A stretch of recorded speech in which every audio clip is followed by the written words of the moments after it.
小美的家在幸福小区3号楼3单元302室。小区离地铁站很近，走路只需要不到5分钟。附近有很多商店，买东西很方便。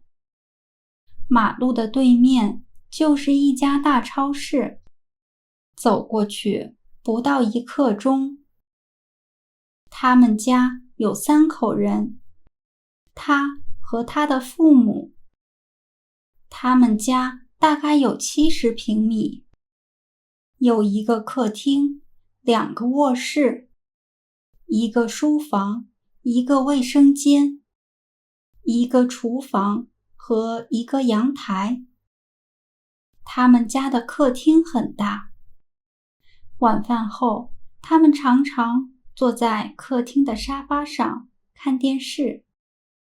他们通常会看电视剧。他们家有一间大卧室和一间小卧室。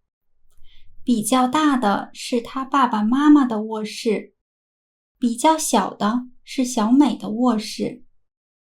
他的卧室里有一张单人床，一张桌子，一把椅子，一个书柜和一个衣柜。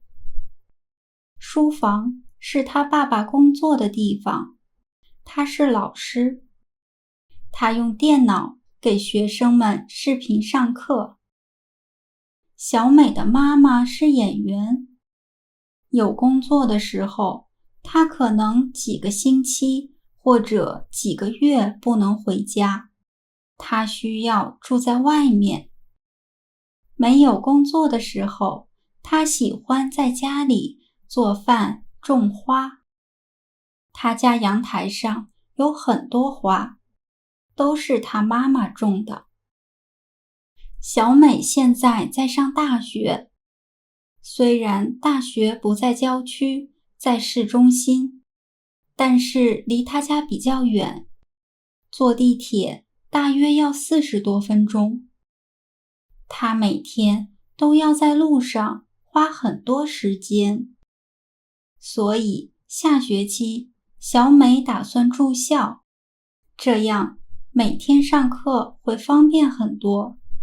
周末不上课的时候，她可以回家住。小美从来没住过校，她不知道住校的生活是怎样的。她觉得对她来说，那将是一次有趣的经历。在视频下方的描述栏中，可以找到额外学习资料的链接。谢谢大家的收看，我们下次见。